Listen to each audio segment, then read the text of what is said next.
tax air condition. So, ito nga pala, bumili po kami ng mga brand new na evaporator, then condenser po, sa preso,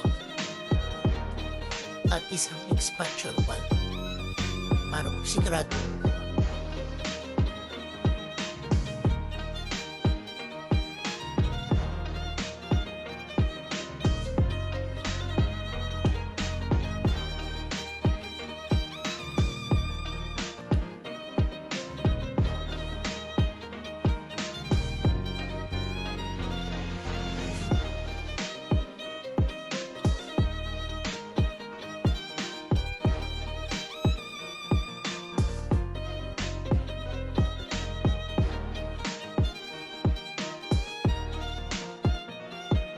Palit na natin ang kanyang evaporator.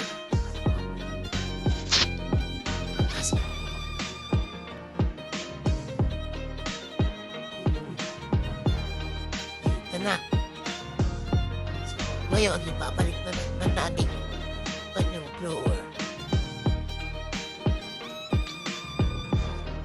Ito. Let's go. Para maagang matapos.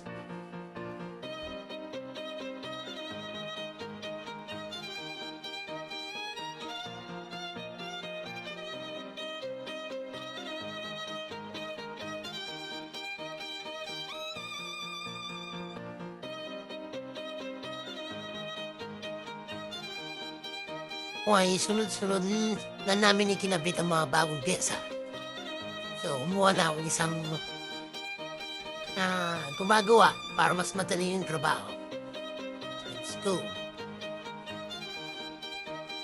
Kabit na rin natin ang kanyang expansion valve.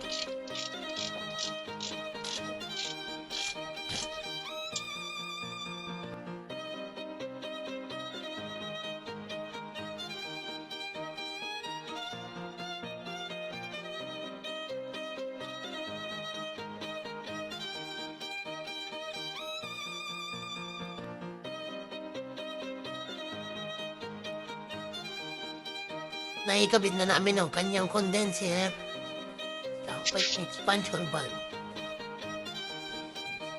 Then, kakabit naman namin is yung compressor, ang pinakawali. So, kapag nakabit yan, at itong mga fittings ng kanyang mga hose, ay pwede nang i-test. Let's go!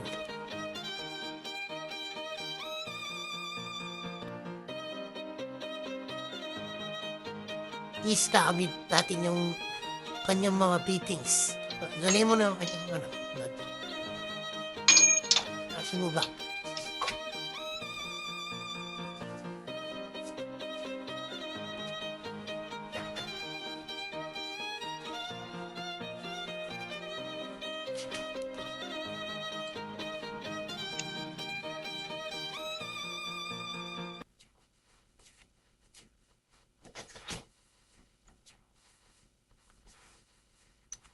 May mga o-ring po yan. Yan po. So yan, kapag yan naging maluto at napunit, ay sisingaw ang kanyang prion. So, isa ito sa mga dahilan kung bakit nawawala ang iyong prion.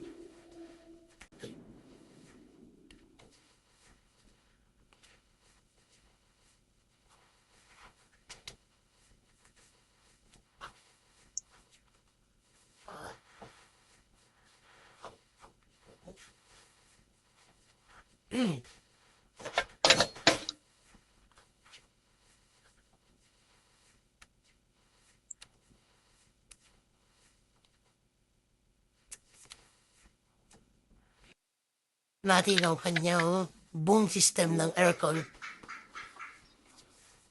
Kung may singaw nga ba o wala. Siyempre para sigurado ang gawa at para hindi paubusan ng prion o tumakas yung prion. So, aargahan natin ng hangin.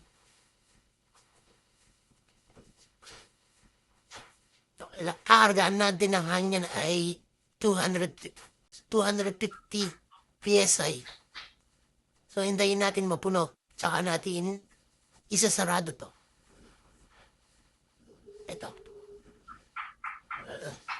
nagkakarga na. So, ayun, fast forward tayo. Ayan, malapit ng 250. So, kapag nasa 250 na yan o lagpas, pwede na natin isara yung kanyang close and open. Yan, pwede na natin isara para makulong ang kanyang hangin at patayin ang machine. So, ayan. Kapag yan, nag-stable dyan at hindi bumaba, ibig sabihin wala na siyang singaw. So, pwede na siyang i-vacuum tapos kargaan ng freon.